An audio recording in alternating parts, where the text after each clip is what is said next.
Willie D Live. You know, after my dad died, he had been sick for a long time. He had congestive heart failure for like 20 years. But then he was gone, and I was like, yo, man, it's tough. Did he go suddenly? It wasn't suddenly, but it was unexpected. He had congestive heart failure, and the longer you live with that, the worse the prognosis is. You knew you were getting the call one day, but it wasn't the situation to where it's like, okay, he's in a bad way. Everybody say your goodbyes. It's like you got a call on the 4th of July. I remember my sister called. I'm like, what she want? Boom. Hang it up. It's early. And I said, I promise you, it's early. It was like maybe 5:30 LA time. So it was, in Louisiana, it's like 7:30 in Louisiana. She called, and I sent it to voicemail because I was still asleep. And when she called back, I said, Dad's dead. Mm-hmm. And I picked it up, and she was crying. And I already knew. Hung the phone up, get right to it. Mm-hmm. Go to Louisiana, do all the stuff. Boom, boom, boom. People that you ain't seen for a long time. Everybody's around. And it was just surreal. And I didn't deal with it well at first. What year was this? 2021. Oh. Wow. Did you speak at the funeral? So everything was weird. So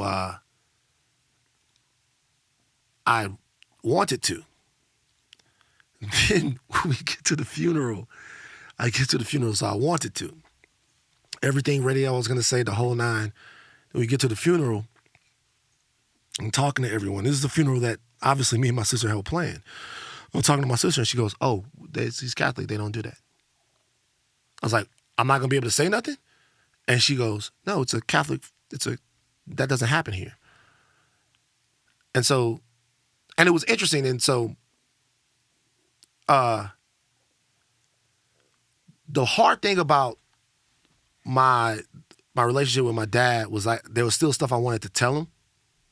There was still stuff that I thought that we needed to talk about. And so that stuff now is just in the ether oblivion of forever whenever I see him again. And at his funeral, I wanted to say some of that stuff, but it was almost like God was actually saying, no, that stuff is unsaid. And it should be between you and him. So don't get up here and talk about a lot of stuff and look for some type of, I don't know, comfort from all of your family and all of that stuff like that. That's not going to give you anything. Like, those are not the people that you need to be talking to. You need to talk to him. And so I just had to, once again, just like I felt in my early 20s, he's gone and I just had to deal with it. That's just life. Yeah. And at first I didn't know how. Yeah, that had to be hard because you and your dad, y'all really, really close, huh? Yeah, I mean, I think another thing that's different is that, like, everybody else had all these people that they were trying to impress.